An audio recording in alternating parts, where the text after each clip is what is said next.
Kalau sudah macam ini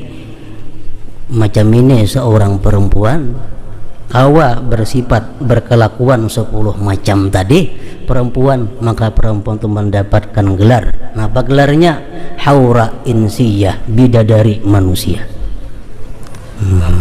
Bidadari manusia. Orang tuh surga turun ke dunia. Kalau bini-bini tuh kau bersifat 10 macam tadi, bini kita macam itu bidadari orang surga turun kepada kita. Tapi kalau sebaliknya itu orang neraka di kita.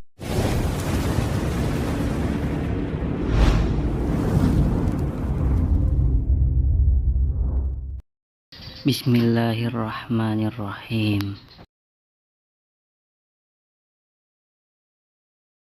Al-mu'min bismillahil muqaddimil muakhir ay yuqaddima ridallah wa yuakhira ridha ghairih wa yuqaddima ridal walidain ala ridha nafsih wa yuqaddima ridaz zawji ala nafsiha.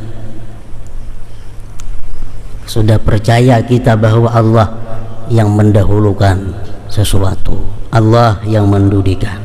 Sudah percaya, sudah beriman. Nah, kalau kita beriman demikian, kita mestinya punya akhlak, kita mestinya punya perilaku muqaddim muakhir juga. Kita mesti mendahulukan sesuatu, mesti mendudiakan sesuatu juga. Nah, apa yang kita dahulukan? Nah, yang pertama ayyuqaddima ridallah ala ridha ghairi, mendahulukan keridaan Allah atas keridaan selainnya. Ini orang beriman dengan muqaddim dan muakhir. Kita cari yang pertama itu ridallah. Yang utama kita pikirkan dalam mengambil satu keputusan, ridallah. Kita hendak memakai baju, memakai baju. Bajunya aku ketujuh. Orang pun menaku memakai bajunya ketujuh. Tapi kita takuni hati kita, Tuhan ketujuh ada. Tuhan ketujuh ada menaku memakai baju nih. Nah, kalau kita beriman dengan muqaddim muakhir, yang kita dahulukan adalah ridallah, ketujuhnya Allah. Oh, ini ada ketujuh Allah baju macam ini, tarang kelihatan aurat. Walaupun aku ketujuh, laki ketujuh, tapi Allah kada ketujuh, kada hawa. Nah, mendahulukan ridha Allah. Memang keridhaan samuaan tuh kita cari, nang kita kawal seorang ketujuh, pasangan hidup kita ketujuh, jiran tetangga ketujuh, Allah ketujuh. Nah, ini paling nyaman sudah. Cuma kada setiap saat bisa setuju semuaan itu. Kadang-kadang kita ada pilihan, yang mana harus memilih ridha Allah atau ridha orang lain. Bila sudah demikian halnya, keimanan kita kepada muqaddim muakhir ini menuntut bahwa kita mesti mendahulukan ridhanya Allah Subhanahu wa ta'ala. Makanya ada hadis Rasulullah yang mengatakan la ta'ata li makhluqin fi ma'siyatil khaliq. Tidak boleh taat bagi makhluk siapa jua pun kalau itu maksiat kepada Khalik, kepada Allah. Nang kuitan kah menyuruh, laki kah menyuruh, guru kah menyuruh, kalau bertentangan dengan Allah kada boleh diturut. Kenapa? Karena kita mesti mendahulukan ridhanya Allah. Ayyuqaddima ridallah wa yuakhira ridha ghairi. Yang kedua, wa yuqaddima ridal walidain ala ridha nafsih. Kita mendahulukan keridhaan kedua orang tua kita atas keridhaan seorang. Seorang ketujuh ini, kuitan bang ketujuh kada. Oh, kuitan kada ketujuh, nang kita utamakan adalah kuitan. Kalau kita beriman, keridhaan kedua orang tua lebih diutamakan daripada keridhaan seorang. Jadi mengorbankan kehendak, mengorbankan kesenangan demi kehendak dan kesenangan ibu bapak. Nah, itu artinya.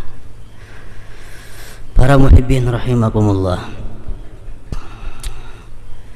kita mengutamakan keridhaan kedua orang tua, kesenangan kedua orang tua daripada kesenangan kita, itu akan terwujud dengan 10 perkara. Bila 10 perkara ini kita melakukan kepada kedua orang tua kita, berarti kita sudah beriman sepenuhnya kepada muqaddim dan muakhir.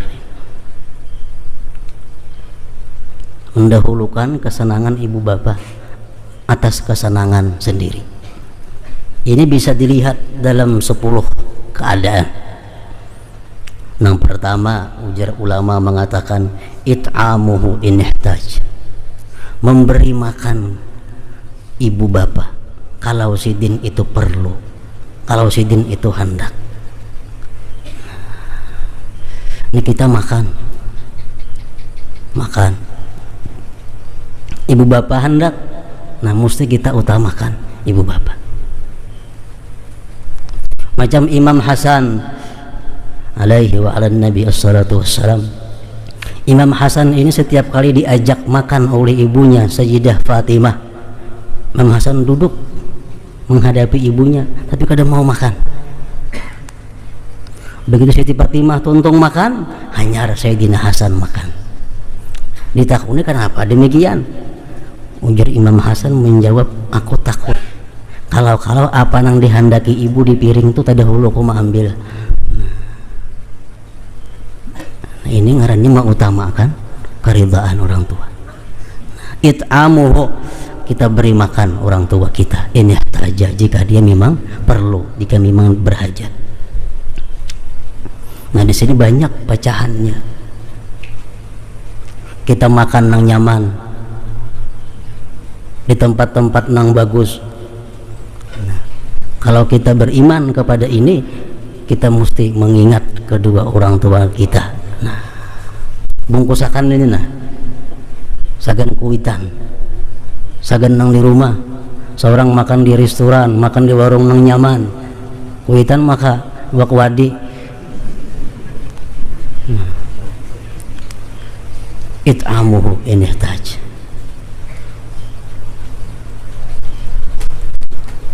Yang kedua, buktinya kita mendahulukan ridha kedua orang tua. Iksa'uhu in ihtaj, memberi pakaian kepadanya jika dia perlu.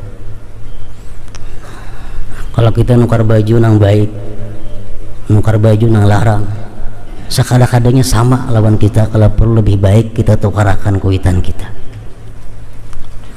Nah, kalau kuitan kita bini-bini, kita menukarakan bini baju 300.000, 400.000 sampai 1 juta, nukarakan baju bini, nukarakan baju kuitan bini-bini lebih daripada itu mestinya.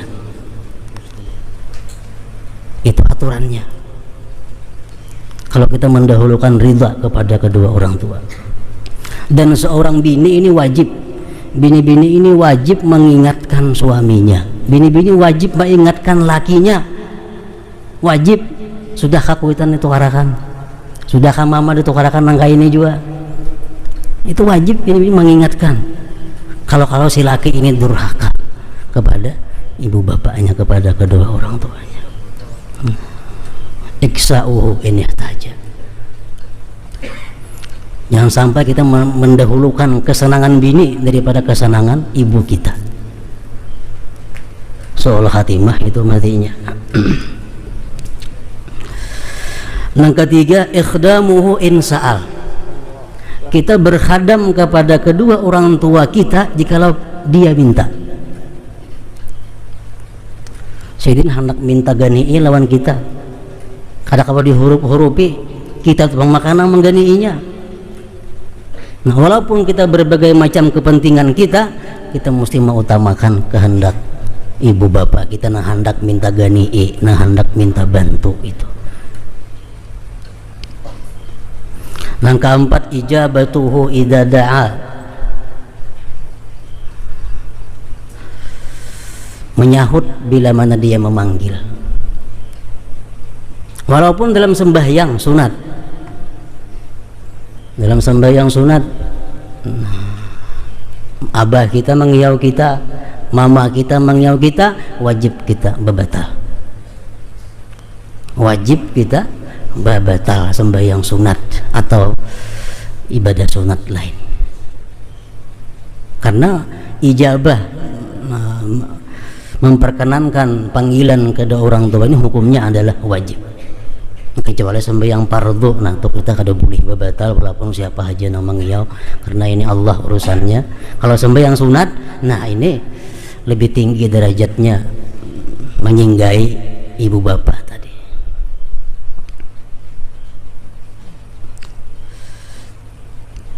Dikisahkan Abu Yazid Al-Bastami, Sidin ini orang yang beribadah kalau mulai isya sampai subuh, ibadah Abu Yazid Al-Bastami. Satu saat beliau dipanggil oleh ibunya, ujar nama ikam nakai hari ini paraya bangun malam beribadah, ikam malam ini uruti aku aja, pijati aku. Walaupun ujar Abu Yazid, aku berat meninggalkan munajat kepada Allah setiap malam, tapi ini ibu menyuruh kawani Sidin pijati, Sidin pijati ya, pijati sambil bacaan qul huwallahu ahad Allahu samad lam yalid walam yulad walam yakul lahu kufuwan ahad. Taguringan nang mama anak baampih kedua ini mau urute pijati pijati pijati sampai subuh. Dilihat tasbih tangan sebelah 11.000 Allahu ahad membaca. Tangan sebelah mau uruti, sebelah mau hitung bacaan sampai 11.000 Allahu ahad. Subuh hari bangun hanya ampih mau uruti Abu Yazid Al-Bastami. Nah begitu beliau wafat, murid-muridnya, sahabat-sahabatnya bermimpi Abu Yazid ini terbang di dalam surga. Nah muridnya bertakun, sahabatnya bertanya, wahai Abu Yazid, dengan sebab apa engkau sedemikian hebatnya terbang di dalam surga? Abu Yazid mengatakan, ini semua bukan berkat ilmuku, bukan berkat ibadahku, tapi hanya berkat kebaktianku kepada ibuku.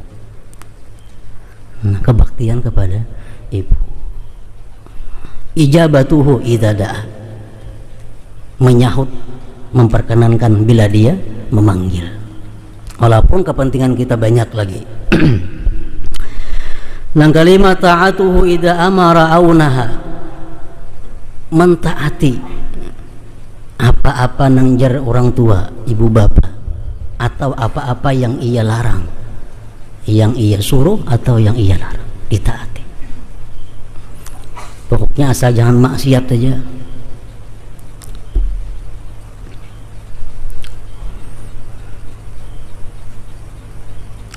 Nang keenam, lainul kalam ma'ahu, lemah lembut kata beserta orang tua.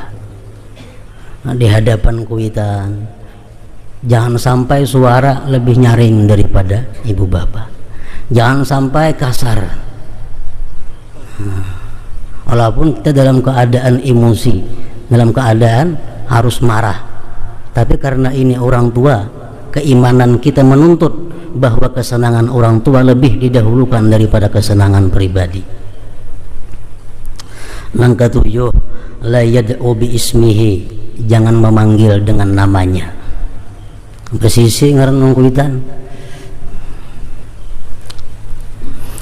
Nang kedelapan, khabdul janah indah, merendahkan sayap di sisinya.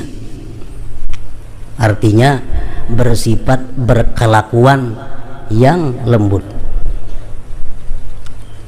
Berjalan jangan punya bahan tak batis di hadapan kuitan.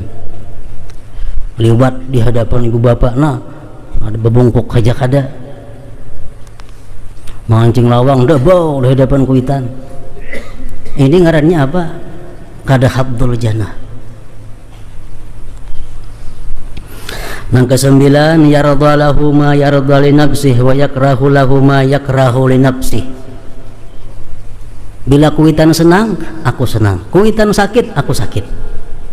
Nah ini nang kesembilan. Nang kesepuluh, doa'uhu bil maghfirah war rahmah, mendoakan ibu bapak dengan rahmat dan maghfirah. Bahkan ada sebagian ulama yang mengatakan, kalau kita berdoa macam-macam doa, tapi kadang membuat doa kepada orang tua, doa kita ditolak oleh Allah Subhanahu wa ta'ala. Jadi yang pertama itu doa mesti untuk ibu bapak.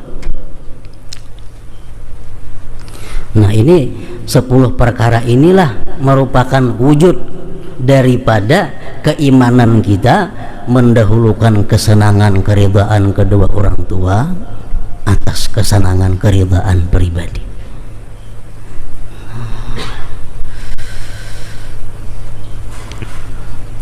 Jadi kalau kuitan sudah berumur 80 tahun, kuitan sudah berumur 90 tahun, paling setahun dua lagi nang berbakti habis-habisan nih. Bisa ada sampai setahun dua lagi kalau sudah kuitan umur 90, nah, sudah umur 80. Pokoknya mesti berjalan nang 10 macam tadi. Nah, yang ketiga, wa yuqaddima ridaz zauj ala nafsiha. Yang ketiga ini adalah perempuan yang beriman kepada muqaddim muakhir nama Allah ini, dia mesti mengutamakan keridhaan suami atas dirinya sendiri.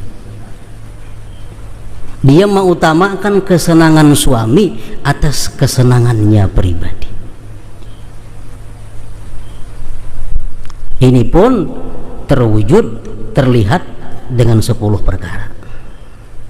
Kayak apa bentuknya, modelnya, bini-bini istri yang beriman kepada muqaddim wal muakhir, yang mendahulukan kesenangan suami atas kesenangannya pribadi. 10 tanda. Yang pertama, ijabatuhu idza da'a, memperkenankan suami bila mana suami itu memanggilnya. Menurut sebagian ulama, sembahyang sunat pun sama. Kalau lakinya mengiau, mesti dibatalkan. Karena ijabah menyinggahi laki itu hukumnya adalah wajib. Apalagi rahatan baca Quran. Nah, apalagi rahatan guring digarak. Rahatan sembahyang sunat saja dipanggil dikiau oleh lakinya, mau kada mau mesti ijabah, mesti menyahuti, memperkenankan. Yang kedua, ta'atuhu idza amara au naha, mentaati suami bila mana dia memerintah atau menegah sesuatu. Ini gawe, gawe. Ini jangan, jangan. Walaupun seorang ketujuh, tapi jar laki jangan. Ini kesenangan laki harus utama dari kesenangan seorang. Iman menuntut demikian. Iman kepada muqaddim dan muakhir.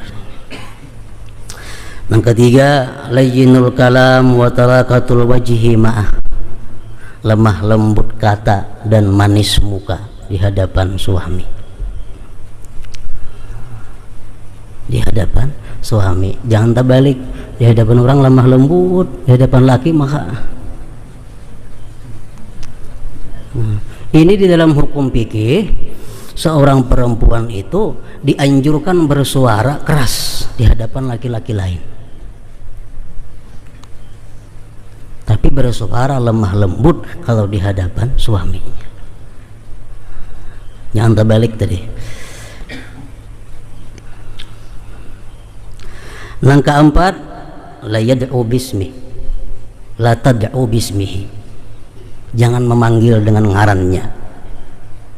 Lawan laki jangan manggil, dol, udah makan. Nah, itu kada beradab itu. Ngiau laki besisi.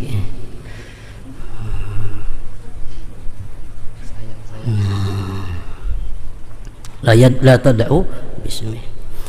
Yang kelima, taradhalahu ma taradha li nafsiha wa takrahu lahu ma takrahu li nafsiha.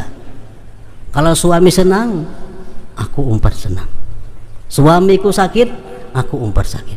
Suamiku sedih, aku umpat sedih. Nah, ini yang nomor 5 itu.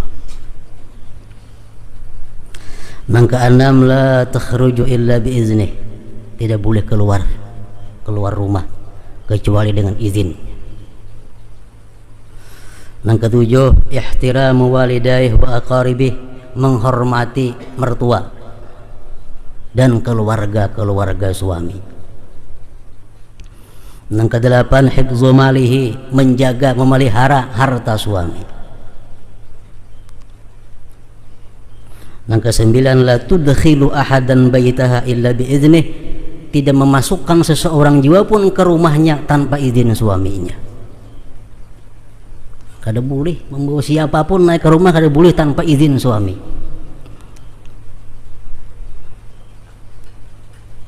Nah di sini berlawanan antara menyenangkan,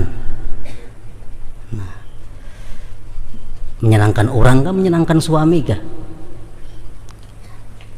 Ada dibawa naik ke rumah, mungkin inya kecewa. Dibawa naik ke rumah, laki kecewa.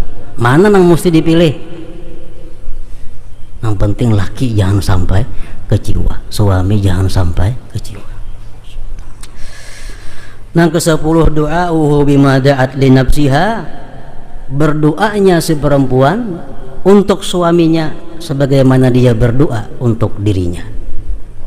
Jadi kalau si perempuannya berdoa, Allahumma ghfirli dzunubi, ya Allah ampuni dosa ulun, wali zauji, dan bagi laki ulun. Allahumma wasi' rizki, ya Allah luaskan rizkiku, wa zauji, dan rizki laki ulun. Allahumma amitni husnul khatimah, ya Allah matikan ulun husnul khatimah dan laki ulun. Ujar Imam Abu Lais As-Samarkandi mengatakan bahwa apabila dalam doa seorang istri di situ kadang melibatkan laki, doanya ditolak oleh Allah Subhanahu wa taala. Ditolak oleh Allah Subhanahu wa taala.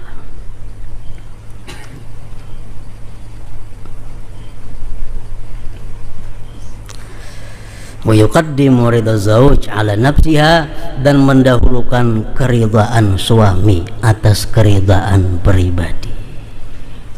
Kalau sudah macam ini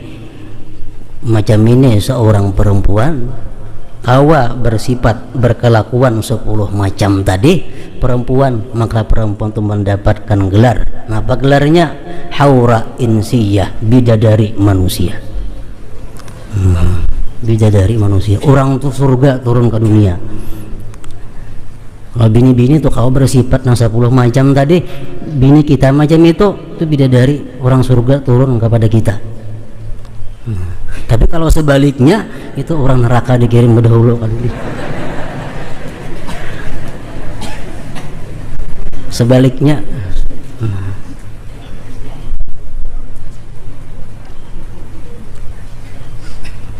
ini wa yuqaddimu ridha zauj ala nafsiha.